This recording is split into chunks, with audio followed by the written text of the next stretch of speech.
Bonjour à tous. Aujourd'hui, nous allons explorer un phénomène fascinant de la physique, l'interaction magnétique. Que se passe-t-il lorsqu'on approche un aimant droit d'une bobine plate? C'est ce que nous allons découvrir en images. Un aimant droit possède un champ magnétique. Lorsqu'on le déplace vers une bobine plate, le nombre de lignes de champ qui traversent cette bobine change. Ce changement invisible crée instantanément une force électrique. Un courant électrique apparaît dans la bobine.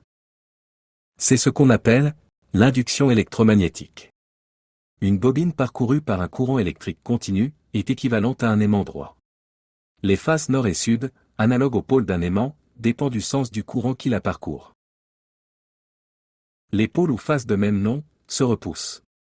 Les pôles ou faces de nom contraire s'attirent. La manipulation. Le sens du mouvement. Le pôle nord de l'aimant avec la face nord de la bobine se repousse.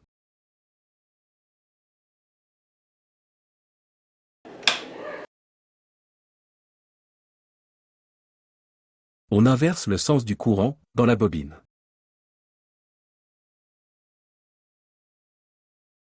Les pôles s'inversent instantanément. La face qui était un pôle nord devient un pôle sud. Les pôles ou faces de nom contraire s'attirent.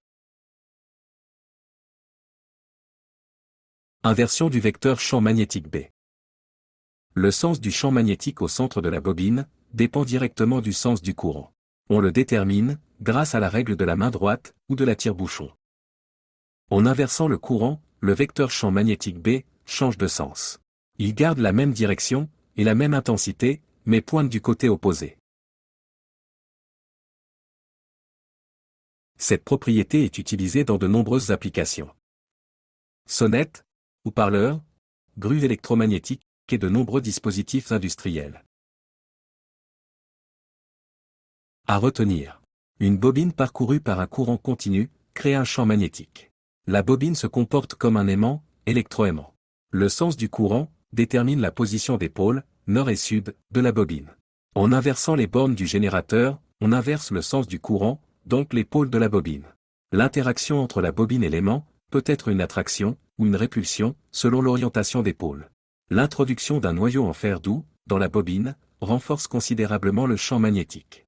L'électricité et le magnétisme sont deux phénomènes physiques étroitement liés. Merci.